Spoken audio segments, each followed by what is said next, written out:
All right, let's talk about sex, love, and intimacy. Oh, relationship real talk. This is the space where the truth bombs are going to be dropped because I wanted to create a space, a time every week where I want to share some of the really, really powerful pieces around some of the biggest themes that we find challenging in our relationships, and sex, love, and intimacy, the juicier parts of our relating, not necessarily the juicy, sexy parts, but the rich parts, the parts where so much of the way we relate is unconscious, swept under the rug, not spoken about. Love. We all just want to feel loved and love and be loved, right? And intimacy, confusing what intimacy even is. And I speak for myself because I didn't know, right? I had no idea. I thought intimacy was sex and sex was intimacy, and they were all just mushed up into one little ball. And I want to talk about these big topics because I've had such a massive journey with them in my own life, right? And I see clients every single day that are struggling with these big themes as well, these big pieces in their relating. So, sex, love, and intimacy. I've got an awesome program out at the moment. It's called The Sexy Stuff. All right, it's love, it's intimacy, it's attraction, it's polarity, it's energy, the energy we bring to our relationships. So I want to talk about three big things within that wider theme, right? Within the wider theme of sex, love, and intimacy. And I want to share these big three things. And I put up a post, and it's like, stop! We've got to stop doing these things, and we do. And I just want to preface it here. These are three things that I was doing all throughout my relating. So zero judgment coming from this space. And the reason why zero judgment is because I didn't even know I was doing them. I had no idea. It was so unconscious. So would love to see who's watching. Give me a wave. Put a comment in the comment box. Say hi. The first one that I'm going to drop is we've got to stop settling for less. We have got to stop settling for less. And I'll use sex as an example here, or the richness of our intimacy, the depth of our love, right? And the juiciness of our sex life, our sexuality, our sexual connection. And I was settling for less for my entire life because I didn't know any better. I didn't know what else was available, right? I thought that the kind of vanilla sex, where you turn the lights off and you still got your socks on, or whatever it is, whatever it looks like, that conditioned, programmed way that I thought sex was, that, you know, I had been settling for, I had been tolerating, I had been putting up with for my entire life. I just thought that was it, right? I didn't understand why, when I had kids, that I didn't want to have sex anymore. And I was devastated, right? I was absolutely devastated. And I didn't realize that the reason why I didn't want to have sex after I had kids, not only because I was so touched out with children, I was just like, ugh, and I just did a post about this very piece. I didn't realize it was because there is a conditioned piece, right, in our programming, which relates to an unconscious need being met for security, and then I just switched off, right? And I had no idea that this even existed until I did a little digging, because I was devastated. I was like, I don't want that part of my life to be over. I don't want to settle for less. I don't want to settle for the scraps. I don't want to settle for feeling obligated to give sex. I didn't want to settle for not having the earth move and the whole world, right? Like opening up in ecstasy. I didn't want to settle for not having that. It was like, man, is this all there is? That was how I felt about my sex life. That is how I felt about the depth of intimacy that I had. And that is how I felt about the love that existed in my relationships, like I was settling for less. And I didn't want to do that anymore. So I started asking questions. Stop settling for less. Stop thinking that that's all you deserve. Stop giving up on that part of your life, because if you do, then it's going to be over, right? It's going to be exactly how it's going to be exactly how it's always been, or it's got to, right? The place where you're at now will become your normal. It'll become your what like your ceiling, right? It'll become what you're tolerating, because that is what you're allowing yourself to receive. That's what you're putting up with. That's what you're settling for. So stop doing it. My God, stop doing it, because there is so much more available. And when you start to deepen into, when you start to actually look at this part of your life, oh my God, right? So the other thing that I wanted to share, I've got two more things. Stop expecting the other person to, right, change. Expecting the other person to change, expecting the other person to love you in the way that you want to be loved, expecting the other person to see you in the way that you want to be seen, right? Expecting the other person to know what you want. Oh my God, I'm so guilty of this. I wouldn't actually tell my partner, I'm talking about in the bedroom, but I'm also talking about the way that I would love to be loved, the way that I would love to be seen. Because if I don't know that, how the hell is my partner going to know that too, right? How can I expect the other person to know what I want, to know what I would love, to know what I'd like, if I don't even know that and I'm not able to express it? I mean, oh my God, how many clients that I speak to and they're not feeling satisfied and fulfilled, and they're not feeling loved, and they're not feeling seen, and they're not feeling like they've created the depth of intimacy that they really would love, right? They're really desiring, and they're certainly not getting what they would like in the bedroom. But it's because they don't know what it is, and they're not able to articulate it to the other people in their life. And I'm not just talking about sex, right? I remember I did this little exercise with my two boys, and we wrote down on a piece of paper the ways that we feel loved, right?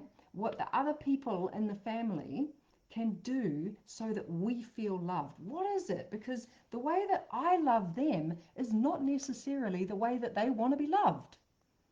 Right? And looking at the love languages is a really powerful way to start to offer love in a different way, start to ask for love in a different way. But you've got to tell the people around you how to love you, right? Because if you're not telling them, how are they going to know? They're just going to love you. They're just going to see you. They're just going to be having sex with you. This is going to be a funny comment. In the way that they want to receive sex, the way that they want to receive love, the way that they want to receive intimacy, the way that they want to be seen, right? Unless we tell them something different, unless we choose something different for ourselves, right? And if you're not choosing, that's killing you, right? It's killing your relationship. It's killing what's possible. Right? This is huge. Stop expecting them to know. How many times I've said to a partner, oh, but you should know what I want. What? What? How? And especially if we're opposite sex, right? Even in same sex. It doesn't matter, right? We're all different. We all have different desires. We all have different needs. We all have different wants, different pleasures, different boundaries. We all have different everything. And if we're not sharing what that is, how the hell are they going to know? This comes into friendships. This comes into working relationships. Not that you're having sex with the people that you're working with. Please don't quote me on that, unless you are, and that's your job, and hey, no judgment. But what I'm talking about is if you don't tell them the way that you want to experience the relationship, then they're just going to relate to you in the way that they know how, not the way that you could be building together. Right? And this has been such a huge, huge piece of awareness, and awareness is everything, right? Once you have new awareness, it's half the job. If you don't have the awareness, then you can't make a different choice, right? You can't do anything differently. So if you're not sharing the way that you would love to be loved and expecting the other person to just change and do something different, right, to love you in the way that you want to be loved, if you're not sharing it with them, then don't expect them to know, don't expect them to change anything, because you ain't got a leg to stand on, right? So the other thing that I wanted to share is stop expecting, stop demanding, right? So often we demand unconsciously, right? We don't know we're doing it. So don't beat yourself up. I mean, as I said, as I preface this relationship real talk convo, I've done all of these things. I have demanded that my partner meet all of my needs, all of them. Wow. Right? I've expected them to. And that is huge. Right? It's massive. And what do I even mean by that?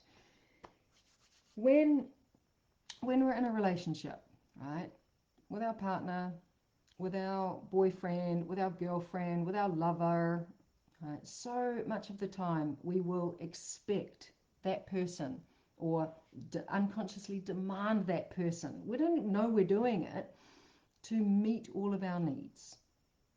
Yeah, and it's especially rife in intimate, personal, romantic relationships, right? And we have an expectation that they meet our needs for sex, for love, for intimacy, for friendship, to be the therapist, to be the lover, to be the sex god or goddess in the bedroom, to be all of these things, because we're not meeting any of those needs outside of the relationship. We're not creating the opportunities to fill those parts of ourselves, to fill our cup, right? If we had these different, you know, jugs of water that we could fill our internal cup, right, of satisfaction, of fulfillment, of aliveness, of joy, of pleasure, of bliss, of everything. And we're expecting one person to carry the load, right, of this massive vessel, right, to fill us up, where we could be sharing the load, right? So if you're a man, and I work with a lot of men, I have a lot of male clients, beautiful, beautiful men, and so many of them have had this expectation, not planning it, not realizing it's even there, right? That their partner carry their emotional load, if they're even telling anyone what's going on for them, right? How they're feeling, what they're experiencing, what their needs are, what their fears are, right? If they're telling anyone at all, so often it's their partner, and their partner has to be all of that, right? So carry all of that and then be a sex goddess in the bedroom, right? It's like and if they're carrying all of that, right, not only is it impossible, it's impossible to carry the needs, the expectations, or all of that for one person. It's impossible. And it's such a heavy weight. And it's the fastest way to kill your relationship. Right? To be able to share that load, to be able to have other people that come in and pour from their jugs of support and love and care and nurture, and seeing you being creating a depth of intimacy in your friendships, right? It's sharing the load. And then we're not putting all of that onto one person.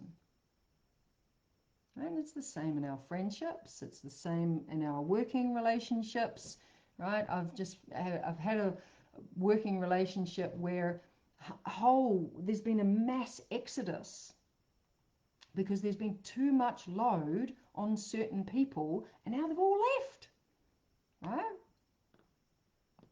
With an agency that I've been working with.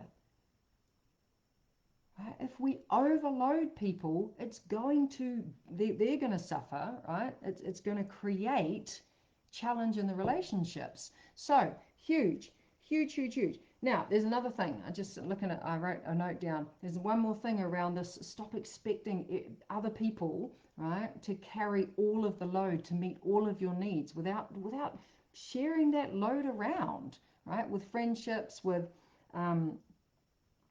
coaches, with mentors, with community, right? This is how we start to enrich not only our own relationship, but taking the load off the close relationships in our lives. But there's another thing.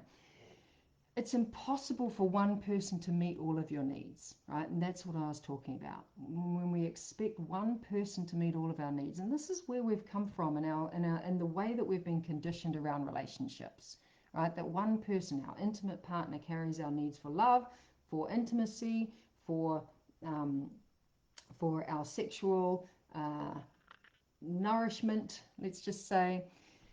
So it's impossible for one person to carry all of that. I've already shared that, but this is what I wanted to say. It's impossible, and when it's not happening, right? When you're not getting those needs met because you have an expectation that one person meet them. So if you're single and you don't have a partner, but you're in this place, this conditioned place, which is really common when we come from a very codependent, heavy way of relating, right? Where your one person is your everything. If you don't have that one person in your life, then what it means is that you are carrying those unmet needs, you are carrying that agenda, right? You're carrying that energy into every connection, every possibility, every chance of relating that you get, right? What it means is that your energy is loaded with agenda. It's almost like you walk into the room and your energy is saying, come and meet all my needs, right? And if you're single and you would love to have a relationship, that is not helpful, because the other person is going to feel that before you've even, before they're even before you are even in front of them, and they are going to want to run the other fucking way, right? And that's the issue. That's one of the big problems here, because as I said, I work with a lot of men. I work with a lot of women as well, and especially some of the beautiful men that I work with, and that I have worked with, the ones that are single, the ones that would love to have a relationship. And I'll just preface that here, because a lot of people will say, well, if I come and work with you, that means I have to be in a relationship. No, it doesn't, because you're already in a relationship. You're in a relationship with yourself, right? So a lot of men that I have worked with and that I still are working with that are single, they're like, why is it that if I'm in a relationship, I have lots of attention from women, and as soon as I'm single, it's like I'm repelling them, right? Like this repellent. And this is what it is. It's because you're carrying that agenda. When you're in the relationship, that one person was meeting all of your needs, and now that person is gone because you weren't having other people with their jugs of, nurture, love, nourishment, support, care, yeah, spreading the load, sharing the load. So it's huge. This is huge. And of course, I just spoke to the male clients that I've worked with. This is happening for women as well. Yeah, when we don't have those close relationships in our life as women, yeah, and this old lone wolf, yeah, used to hold women back like this, right? Don't get any closer. I used to have the sword out, because I was terrified of connection, right? I isolated myself, and I didn't allow anyone else to come and support me, so that when I did, with long-term partnership, that person had to be my everything. Emotional support, physical support, mental support, spiritual support, sexual support, sexual support, sexual needs, all of it had to be met by one person. It's huge, just massive. Yeah, I just saw your comment, Moira. Don't smother people. That's a hard pass for me, and no pedestals. Take 100% responsibility for knowing who you are, what your needs are, and not dumping them on someone. Yep, your energy speaks before you do. Absolutely spot on. So it's a huge, huge thing. One thing that I wanted to share, because if you're not able to share what your needs are, right? If you're not able to share what it is that you want, right? Which was the second thing that I was talking about. When we expect someone to know what it is that we need, know what it is that we want, right? There is a powerful, powerful conversation that is part of the Sexy Stuff program, which gives you the tools to be able to do that.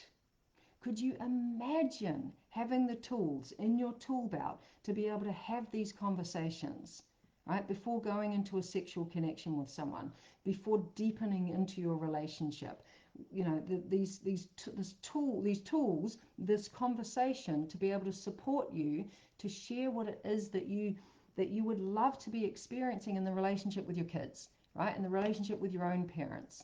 Yeah, being able to share what it is that you want, what you want to experience, how you would love to be loved, how you would love to be seen and met, right? And what you would love to experience in terms of your sexuality, right? The juicy side of your relationship. So if you would like to have a chat, if you'd like to book a call, please let me know. Send me a DM.